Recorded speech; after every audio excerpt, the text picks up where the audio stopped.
võtab palli, lükkab ilusti ette, jookseb järgi ja sõrub. Vot mis asja.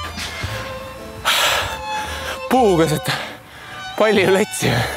Aga mismoodi nüüd siis jalgpalli mängivad? See on tegelikult ka normaalne, et mis teil siin toimub. 73 aastal tuli siia tööle, siis puu oli juba.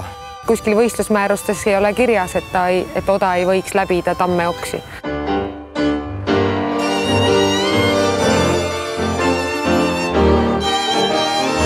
Tõepoolest, see tamm on seisnud siin keset staadionit nii kaua, kui ka kõige vanemad Orissaare elanikud mäletavad. Omal ajal olla siin olnud kena park, kus noored kiikumas ja lõbutsemas käisid ja siis 1948. aastal otsustati just täpselt selle koha peale teha staadion. Kõik ülejäänud puud juuriti maasest välja, aga see tamm, ausalt öeldes, selle loo peale, mida Orissaare kooli kehalise kasvatuse õpetaja nüüd kohe räägib, võiks vabalt selle kandi rahvast kilplaste otseseks järeltulijateks pidada. Pange tähele ja imestage, kuidas tammest lahti püüti saada. Jutud käivad, et 2 kõige tugevat traktorist talinetsid, mingi 175 hobujõude või.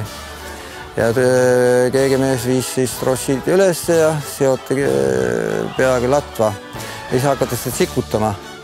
Aga puu järele ja need trossid läksid puruks ja kas seda korrate veel või igastahes jagu ei saadud ja lõpuks partei sekretär ütles, et kui selle kõike probleem tuleb ja hakkab sportimist segama, siis vaatame jälle.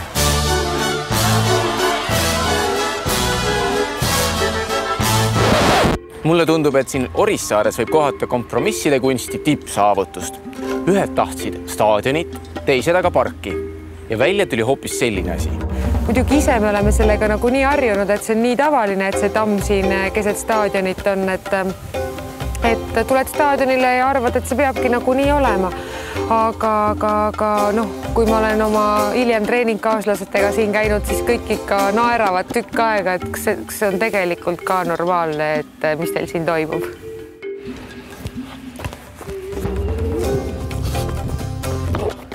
Oot, mida ma nüüd viskan? Kaugust viskan või viskan hoopis täpsust? Väga keeruline valik on see siin staadionil. Et selles mõttes, et kuskil võistlusmäärustes ei ole kirjas, et oda ei võiks läbida tammeoksi. Kuid see, et tamm keset staadionit kasvab, ei ole takistanud just siitkandist võrsumast tippsportlasi. Eesti esikergejõustiklane Kaie Kand on just nimelt sellel staadionil avastanud enda jaoks kergejõustiku imelise maailma. Aga eks ta on alati olnud üks oluline osa treeningust ja kindlasti ka võistlustest, et siin ikka kehalise tundides jalgpalli mängides oli tamm alati kõige olulisem kaitsemängija loomulikult ja treeningutel ka alati oli ikkagi ta selline treeningvahend nii-öelda, et ütleme, toppispallid sai üle tamme oksa visatud ja odatreeningutel tuli ikka tamme silmas pidada, et sinna suunas. Alati oli see tamm selline orientiir, et kuhu poole nii-öelda silmad tuli hoida, et siis ikka treeningud välja tuleksid. Muidugi. Vahva on ju alati millegi poolest teistest omasugustest maailmas eristuda. Staadioneid on ju kas või näiteks Euroopas tuhandeid, kuid teist sellist, kus keset platsi üks vägev tamm kasvab, pole nähtud. Siiski ei vaibu ka siinkandi spordirahvad vaidlemast, kas tamm peab jääma või kaduma.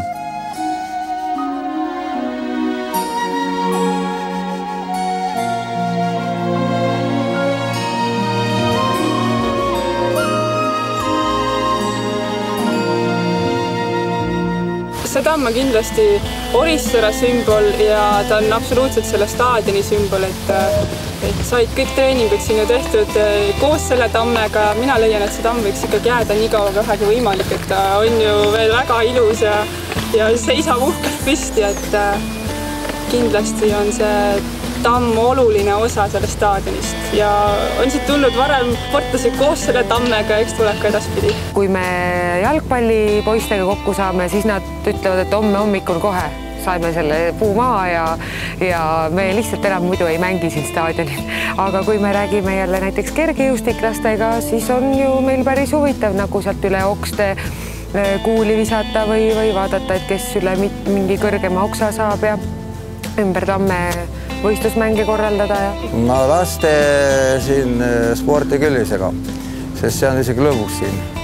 Vahel käib siin pall üleval ja jääb mõnikord ja mõnikord on niiviisi, et tund lõpeb ära, palli kätte ei saa, siis järgmine klass tuleb alla ja ma olen isegi premeerid, kes on osav, viskavad seal mingi teise palliga ja isegi saab parem hinda selle eest. Ta on osav ja täpne. Oma täpsuslöök õnnestus selle loo salvestamise käigus sooritada ka minul, kuigi päris nii see siiski mõeldud ei olnud.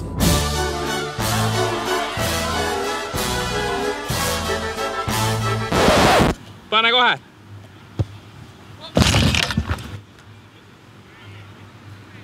Mine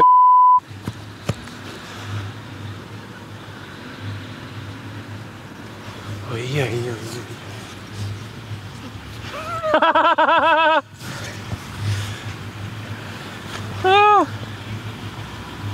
Täiesti 10. nagu. Täiesti uus matavoks. Esimest päeva oli nagu võttel. Aga vedas optikaga vist. Või ma ei tea ka. Läbi ime elas kaamera selle löögi praktiliselt kõikumatult üle ning jätkas salvestamist ka siis, kui ehmunud operaator kaamera ette jooksis. Kuigi kaader sai vägev, siis teist korda ma sellist lööki igaks juhuks siiski teha ei prooviks.